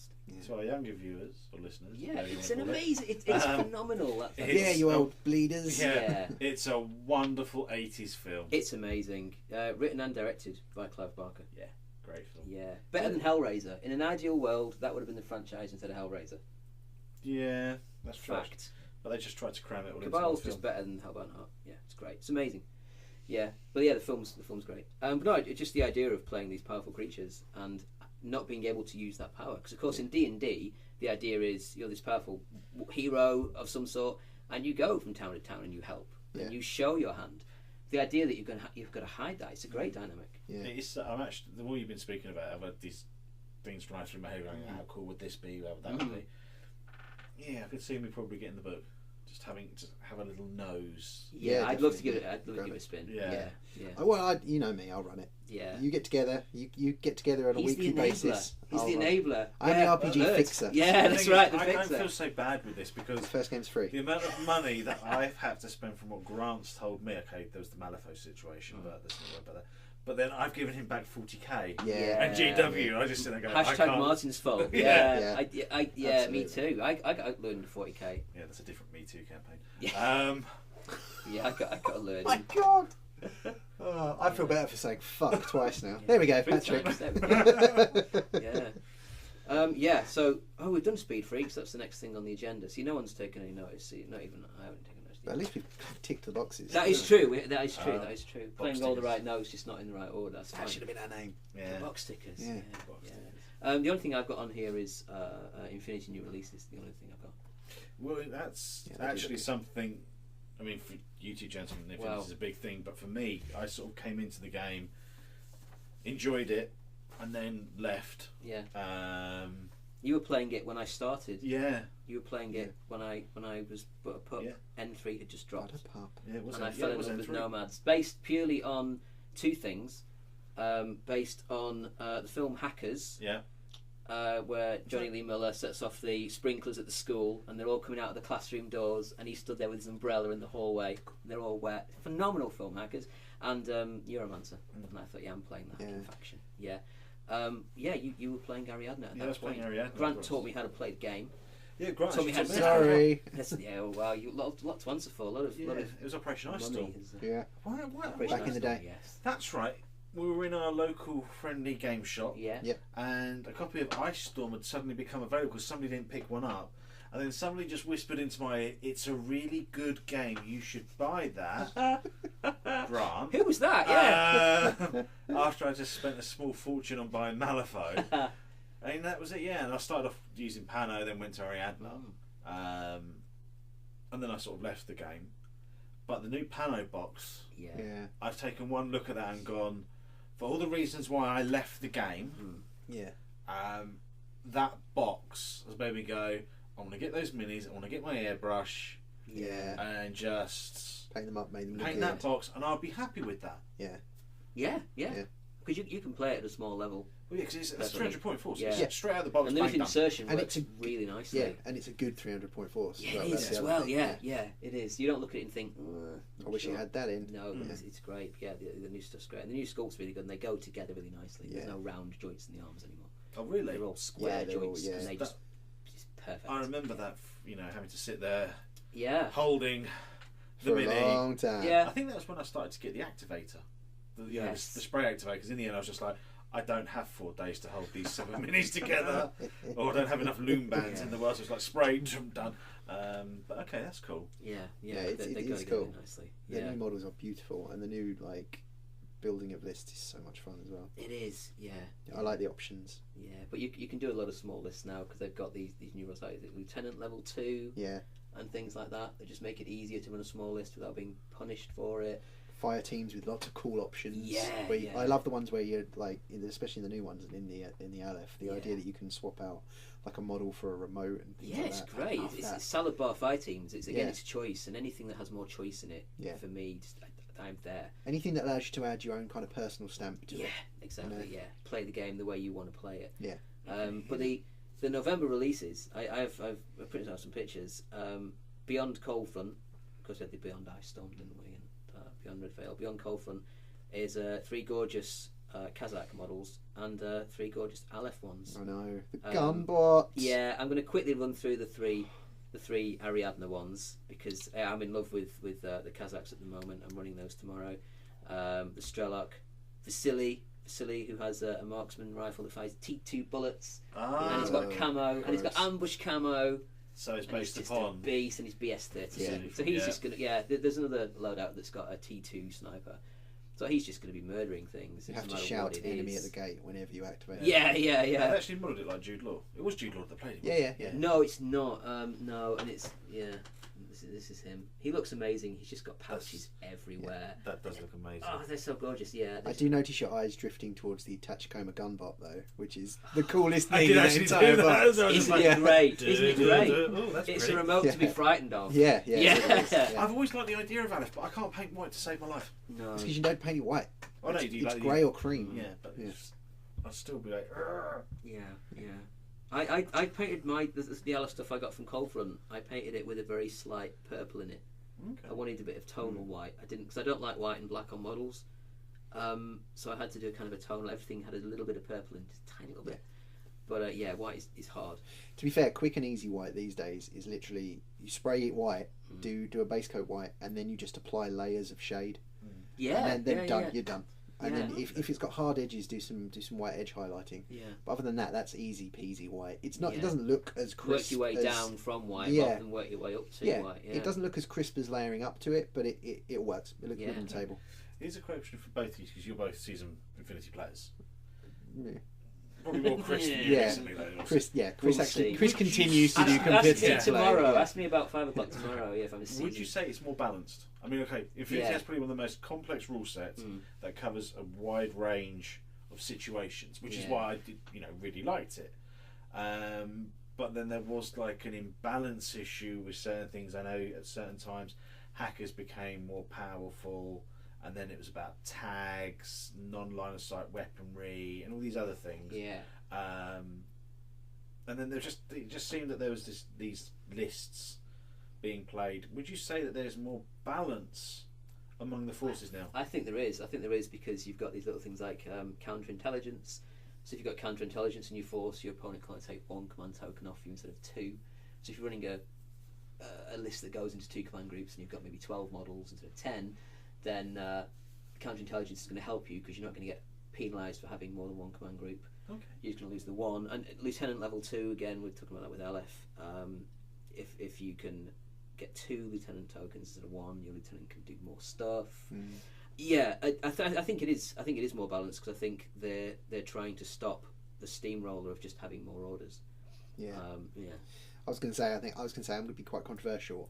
I don't think it was ever out of balance. I think it's always been almost perfectly balanced. Yeah. I think that there were some steamroller issues that were in there, but I think Infinity is a perfect example of the evolution of the understanding of something. So I think that players are discovering things in the game as they're playing something, and then they discover something else. And obviously, Infinity is a massive tournament game, and that breeds that sense of a person comes up with an idea, takes it to a table. Everyone who plays him at that table then takes that idea away, and then they implement it on other tables.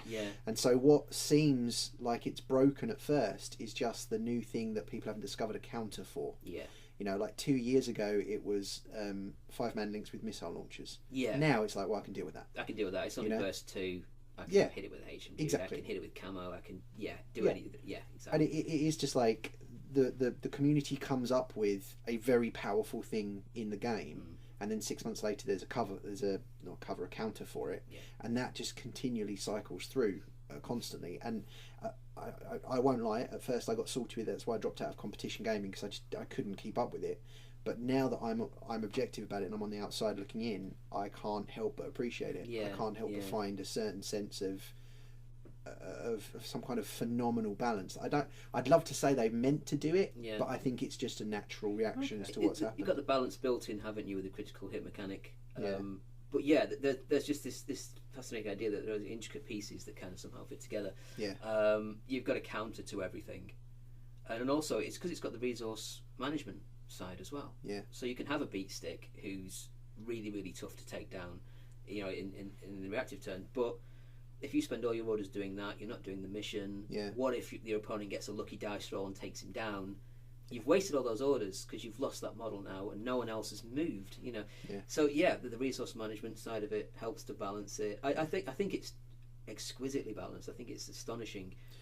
It's a different kind of balance to a game like Guild Ball, where you know that every turn you will have someone to move around. Whereas with Infinity, if your opponent does do well on one turn, you've lost a lot of stuff. You might not get to play your game in the way you want to. So it's a different kind of balance to something like Guild Ball. But I think in terms You've got to roll with the punches.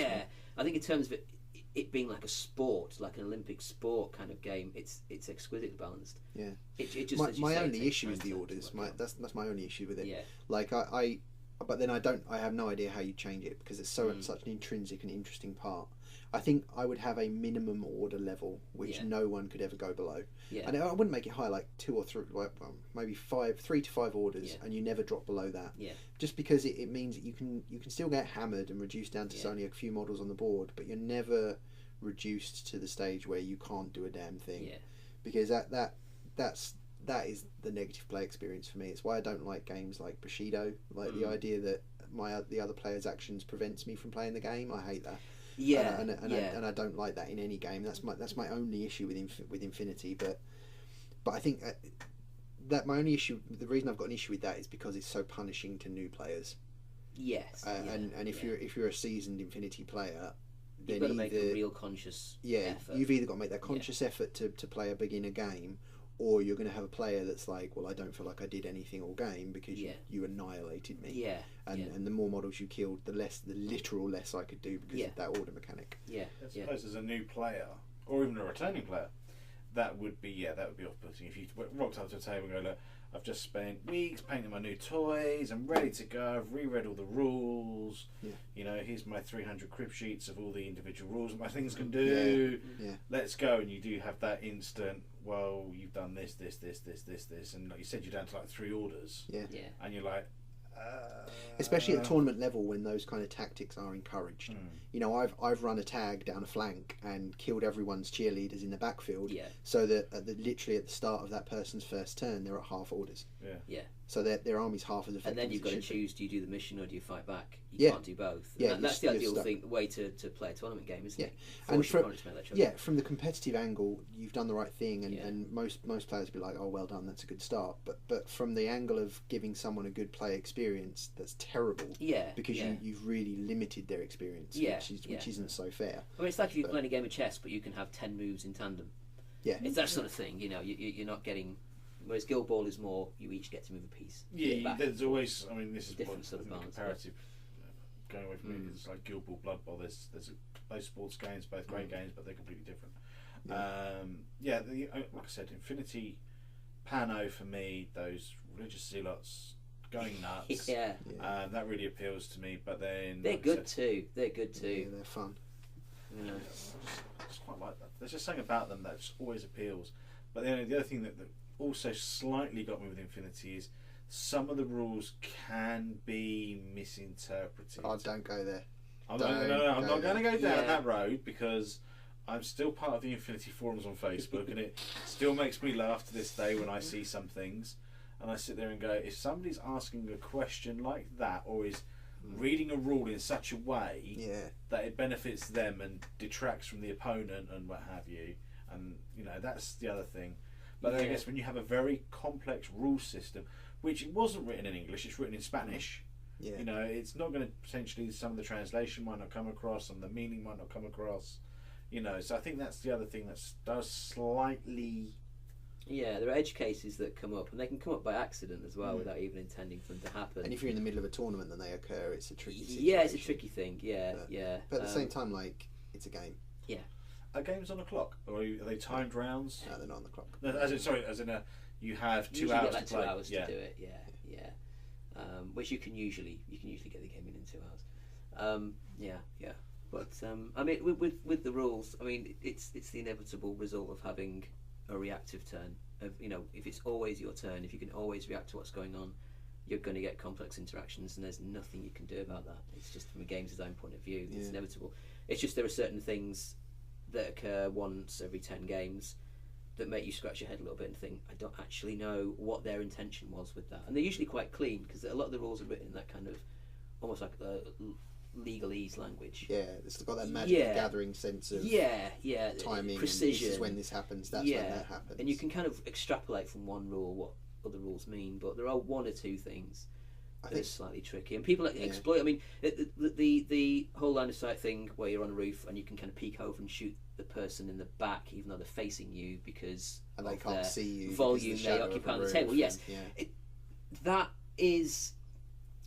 It's the kind of thing where if it comes up in a game and people say yes you can do it, then both players are then going to go to other games and do it, and it's just going to spread kind of like a virus. That's not me suggesting it's like a virus, but it's mimetic. Yes, it's going to spread from player to player because you can do it. And if you're playing in a tournament and you want to win the game, you don't want to be the player who decides I'm not going to do that, and then your opponent does it on turn 3 and wins because they've done it, and you think, I could have done that. But then again, you don't want to be the player that does it. It's one of those things that you have to say before the game, are we going to do this, or are we going to play it this other way? Because the rules are ambiguous. Yeah, but I was going to say, if a player, because obviously the lines, is geometric lines is the right term? Yeah. It's literally millimetres or fractions of a mil. If you are that desperate or pedantic about a rule set, it makes it less dynamic if you're go back to chess with that kind of precision. The funny thing is though, you can have it in a game where because you move 4 inches, going to go move as far as I can towards the corner of this wall, of this building, and you move as far as you can. You move the full 4 inches, and you say, okay, I can see you. I'm going to shoot you. Then your opponent looks down at the table and says, I can't actually see you. It happens by accident that you actually invoke this rule. So it's not even that you try and catch people out. It can actually happen, especially with a tag with a big base. And that's when you get a little bit confused to say what's their intention here, because it's a game in which, you know, you're supposed to be able to respond to your opponent. That's the whole point. that's what separates it from 40k. That's that in the aesthetic. Yeah, it's one thing I actually and the social, political stuff. Yeah, that's what separates it from pretty much every other battle game, is that you can always react. So when you have a situation where you can't react, there must be a very special reason. You've got to work hard for that. And the fact that it's easy to do it makes me think that you're not supposed to be able. Yeah, anything that makes it easy to prevent your opponent to do anything in return. The core mechanic, the whole reason of the game existing. Yeah. New releases very quickly. Kazakhs. Yes, I'm loving the Kazakhs. Missile launcher APHMG. APHMGs are really good, by the way. That's hideous. If you've got a tag, haven't got it for long. As a player who plays a lot of tags, that's terrifying. The APHMG. So if you've got the Vet Kazakh with the APHMG, BS13, put him in a link, BS16. He's got mimetism as well. He's 5 dice with an APHMG. He's gonna just Jesus. Whole. Yeah, he's amazing, and he's got 6th level 2 when he's on his own. And he's Ariadne. So what does he cost? 2 points? No, and 3, I think. No, he's 47 points with an APHMG. Wow, that is expensive. That's expensive for Ariadne. It is. That They've really got is, some really beefy stuff. I say that I haven't played it in. No, the Russian stuff, they've got some big, bad minis that are just terrifying to face. This guy's got shock immunity and NWI. Are they going down the Kazakh route? Because they were going down the SAS type route, weren't they? Yeah, they did. The Ariadne release that you did was the kind of US Ariadne. Yeah. But they've literally just dropped. And Caledonia was Russian probably Ariadne around that same time as well with the SAS, which are cool little models. Yeah, really good. But yeah, these are the Russians. And yeah, the Pano Varuna immediate reaction division. There we go. As opposed not to a content community. No, not a content community. Immediate reaction. I like that. Immediate reaction. As opposed to we'll think about it and tell 20 minutes later. Right. Yeah, exactly. The bureaucratic reaction. We're going first because we're the immediate reaction division. Yeah, it's fantastic. Yeah, heavy rocket launcher, multi sniper, fire back, an orc with a fire back, because they've started to make orcs relevant. Oh wow! And I'm going to just talk about nomads in a minute, because everything's about nomads eventually, because they're the best faction in the game. But the orcs, these are able to join other fire teams now in certain special fire teams. They're going to do that with mobile brigaders. They're going to do that with mobile brigaders at some point. I'm thinking third offensive. They're going to roll these wild cards out. You can't have a model that is as beautiful as a mobile brigader. The poster boy, so useless. The poster boy of that box set. Of the. That's I don't even know that sectorial is. So this is a new Pano. New Pano. There's a guy here with a Spitfire and a tabard. Fantastic, just amazing. Yeah, so that's coming out in November. So that's gorgeous. I'll be getting some more Kazakhs because I'm taking 8 tomorrow. So you can take a couple down and they'll just keep coming. I've even got in one of the lists. This is beautiful. I've got my Spec Ops is a line Kazakh with AD. So when the Link team runs up and one of them dies, just walks on, just joins them. God, that's amazing. Phenomenal. That's actually amazing. Oh. Troll. Yeah, it's fantastic. So I'll enjoy doing that. I'll probably lose all 3. I'll probably just play like an idiot. The Kazakh in front has a rifle. The Kazakh behind has the ammo. Yeah, walks on with the ammo. Yeah, fantastic. Yeah, brilliant. You could always confuse people and stuff. Your cheerleader unit's hidden away. Charge! Charge. Yeah, they just form up. Yeah, but that's a great thing with the Vet Kazakh. He's my lieutenant, so he gets his lieutenant order. So he breaks out the fire team, does his lieutenant thing, and then rejoins it before the end of the turn. No werewolves though. Great. No, Martin introduced me to werewolves when I was but a novice.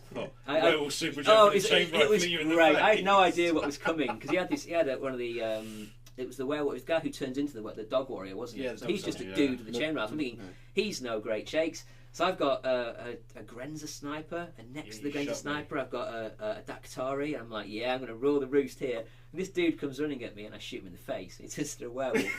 He jumps in the air, I shoot him in the face, and he chain rifles and kills both the Doctor and the sniper. I'm like, this is Infinity. This is what it's about. Welcome to the game. Yeah, welcome to the game. Template weapon for the win. That was amazing. You're what? You're a werewolf? It was when you took the model off and put the werewolf down. I'm like, I didn't plan for this.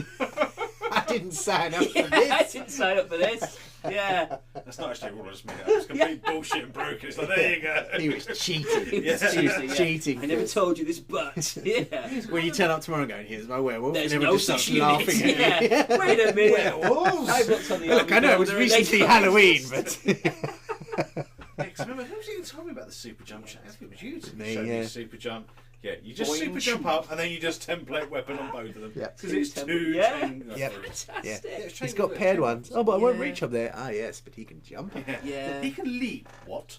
He can do what? He'll probably die, but think of all the things he'll kill while doing it. Let's think of all the things he'll take. How cool it be? Oh yeah, fantastic. So damn, now you're really making me want to play Infinity again. Sorry. Yeah. I'll add it to the long list of toys. Do it. Yeah. Do it. I don't know if I've got time to do that. I'm studying for bits and pieces, and then studying to learn Infinity again. Yeah.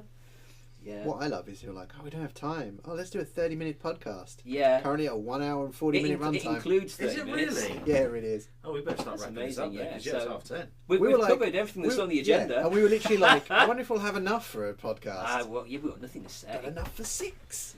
No, we've got enough for 6. We've created a new porn site. That's right. The fly's died. X-porn. The fly's expired. Yeah. I don't know where it's gone. I think he's fallen in the bin. I think he just gave up. That's incredibly convenient if he has. I think he couldn't take the length of the podcast.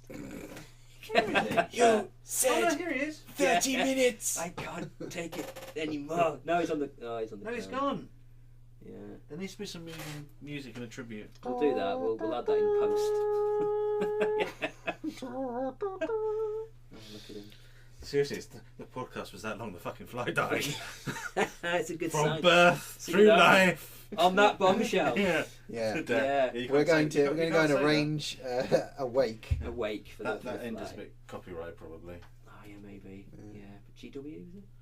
By Top Gear. Oh, the Grand Tour now. Sorry. Maybe the Grand Tour now. Yeah. Oh yeah, they do that all the time, don't they? Yeah, they do. I really don't want to get punched in the face by Jeremy Clarkson. Just don't give him a cold meal. Oh, that was topical 4 years ago. That was topical, wasn't it? So yeah, we're really cutting edge. We talked about 1988. We do live on the coast in Kent. Yeah, So just got Nightbreed. Dragon magazine and Nightbreed. Yeah. So whilst Next week's time capsule. As we sit here in our shell suits, We discuss. Yeah. Yeah. Videotaping battle reports. Yeah. Oh, shut up! I'm going to go buy a Naff jacket next week. Going to record it on my VHR. It's a good job we weren't videotaping this because the tape would have run out, wouldn't it? In 90 minutes. Yeah, it would have. Yeah. It wouldn't have made 142. Oh, way to maths, Grant. Yeah. 1 hour and 42. Yeah, 3 hour tapes, 180 minutes. Then you had 240. If you Beta really Max, pushed the boat flip out, it over. spent a few more quid on a 240. Whoa! Oh, You know you were laughing and you Yeah. can record so many. And then what you things. do is you get those fake leather book covers to put it in, and put it Should on I the say, shelf. So My parents have got like beige ones, green ones, red ones. They've what still I got love them. is in Save the Children in Folkestone. Your face, they, Grant, is just like, you're so old. they have VHS, they have videos in there for like £3, and you're like, no one's going to buy Free Jack on VHS for £3. Certainly Emilio Estevez's 7th best movie. No one's going to buy that for £3. Oh, what a bargain! Yeah, I've been looking for this. I mean, for you're helping 30 a charity. years. You're helping a charity. No, I did buy a video cassette from a boot fair not that long ago, based on the fact that it had the best tagline ever. It's called Clone Master. I've never heard of this film, from about 1981 or something, and it was great. But the tagline for Clone Master is, Dr. Simon Shane is trying to save 13 lives, each of them his own. I'm there. I'm sold. I'm 50p. sold. 50p. Just to look at it. I mean, I'm never going to watch it. It's now I'm never gonna framed. watch- on It can't your live up wall. to that, but what a tagline. Yeah. Anyway, if you've enjoyed this. And you're now listening to it on your mini disc. On your mini disc. Oh, You're I now- bought yeah. heavily into mini discs. What Yeah. a I mistake. invested Listening to in Reef those. on your I mini had one disc. for my car radio. I bought a mini disc player for my car, my first car. It was worth more than my freaking car. And I thought, mini disc, it's the future. Solid Look at State Society. mini CDs. Yeah. What can go wrong? You can record your own CDs. I remember getting excited about 36 megabyte music players, Yeah. MP3 players. Now you wouldn't even fit a song No, on you a 36 wouldn't. You megabyte. wouldn't. You wouldn't certainly fit this podcast under No, that. you really wouldn't. You really wouldn't. So yeah, if you're still here, Yeah. well done. Congratulations. Yeah. Here's we're a code instantly to get a free cancelled, coffee at but, Starbucks. No. Yeah. Yeah. and this is the card number you need to use. For X-Porn. Yeah. Enter code. It's an elaborate ruse, basically, isn't check it? to The see whole if we're not going to thing. get in trouble. Make sure that it's not a website. Called X-Porn. Yeah. That we're channeling people to. It sounds like, to be honest, I'm not saying this, from experience, but it sounds like it probably does exist. I'm not saying this from No, experience. but it sounds like it probably Check his browser does history. exist. Yeah. Martin looks horrified. It exists. No, it exists. Don't go to this it exists. website. Yeah, it exists quite heavily. So you've learnt that now. See, we're not going to be getting free stuff from Games Workshop. We're going to be getting free stuff from Free porn. Fantastic. Well, there you go. In next week's episode, we'll get an discussing, actress yeah. from X-Porn on We're the saying, show. Martin, what have you been doing? Would you like porn? Martin, your right arm appears to be very muscular. You know what? People are Shares going to and make sure they Kleenex listen through to the the roof. end in the future for all the good stuff, because this is where the good stuff is. This is outtake where the material gold right is. here. This is the show. I'm going to cut out all the rest and just have this bit. Just list looped. Yeah. Yeah. Oh. How the hell do you finish something like this? I don't know how it ends. I didn't know this before. Bye. That's how, yeah. That is weak. That is a weekend. How did we start it? We started Toodle Kapipski. Toodle Kapipski. But seriously, if you have listened this far, Yeah. First, we love you. medal. Let us know your name and your account number and your sort code. Yeah. Let us know who you are, and we'll mention you. Goodbye. You've been listening to. You've been listening to the dulcet tones of You Chris, Martin, and Grant, and the dead fly. That's it.